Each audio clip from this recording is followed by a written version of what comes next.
আস্তাগফিরুল্লাহ রব্বি মিন কুল্লি যামবিন ওয়া আতুবু ইলাইহি লা হাওলা ওয়ালা কুওয়াতা ইল্লা বিল্লাহিল আলিয়্যিল আযীম।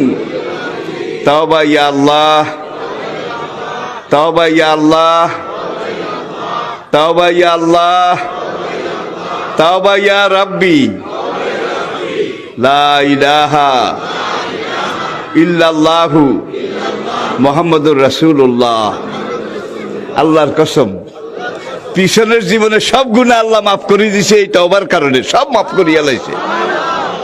এই দোয়াটি যদি আপনি 7 বার পড়তে পারেন, আল্লাহ তাআলা দুনিয়া এবং আখিরাতের দায়িত্ব নিজে গ্রহণ করে নেবেন, আপনার সকল পেরেশানি দূর হয়ে যাবে। বুকে হাত রেখে বলি, আল্লাহর কসম এই দোয়া আমি ছেড়ে দিই না। তোমরা এই দোয়াটা শোনার পরে সাথে সাথে শেয়ার করে দিবা। আমল না করেও সওয়াব পাবা, তোমার একটি শেয়ারে আমল না করেও সওয়াব পাবা। আল্লাহ তাআলার সওয়াব দান করবেন, রিজিকে বরকত দান করবেন, মনের আশাগুলো পূরণ করবেন। ও আমার প্রাণের ভাইয়েরা, বিশ্ব নবী মুহাম্মাদুর রাসূলুল্লাহ সাল্লাল্লাহু আলাইহি